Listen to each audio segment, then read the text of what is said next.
ولا سورة القصص بخوێننەوە تخوا بەردەوام با لە خزمەت قورئان دابین شەو ڕۆژ لە خزمەت قورئان دابین بەڕێزان بەس ئەم کتێبە کافیە بەخوا کە قورئانە ئاەتی 79 هەتا 82 سورەتی القصص بخوێنەوە باسی قارون دەکا کاکە قارون هەر پیاوێک نییە ناوی قارون بوو بێ ڕەمزە بۆ هەموو سەرمایەدارێکی بێویژدانی خوێن مژی هەژاران کە لەسەر گیرفانی ئەو فەقیر و هەژارە بەغەل و غەش خۆی دەوڵەمەند کردووە ئەوە دەکرێت لە شارەکەی من و تۆ دابێ ئەبێ وریابین من و تۆ نەبین کە بازرگانی دەکەین بە خوێنی فەقیر و هەژار بە غەش و دەستبڕین خۆمان دەوڵەمەند نەکردبێەوە نەبین بە قارون هەموو ئەو کەسانن کەوا ماڵەکەیان بەهی خوا نازانن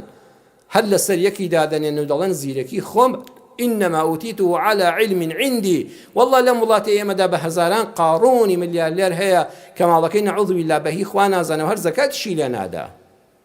کە بەزەیی چییە لە ناو دڵی دانێ بەرامبەر بە فەقیر و هەژار گرنگەوەی خۆی سودمەند بێ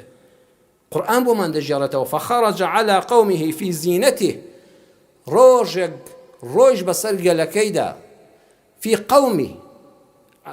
فخرج على قومه جاو الشب وشي قرآنك برزان ختي بجير دابينا لدلي خوتا ولا السري بوستا قرآن نافن فخرج إلى قومه دو جور درچون هي كلمات خوتا ودرچوي بتاي بدايو كسي كخوا بيداوي كهبوي كساركت جرام بهايا ايو خاتوني كجلكان جرام بهايا كزيركي زورت هيا دەچی سەردانی خزمێکت دەکەی دەچی سەردانی هاوڕێیەکت دەکەی تا ئەو بازاڕە دەچی هەتا دەگاتە سەرۆکی وڵات دوو جۆر دەرچوون هەیە فخرج إلى قومه ئەمەیان زۆر باشە دەڕووی سیلێ ڕەحم جێبەجێ بکەی یارمەتی هەژارێک بدەی کەسێکی کاربەدەستە بەخۆی و بەدەستە و پاسەوانەکانیەوە دەگەڕێ بە شارە دەگەڕێ بەسەر جەماوەرە ئەچێتە فەرمانگەکانی حکوومەت فخرج إلى قومه بجغي دسخوشية أتيت ناوغا لكي بوي أحوال الرشور تكام بزانه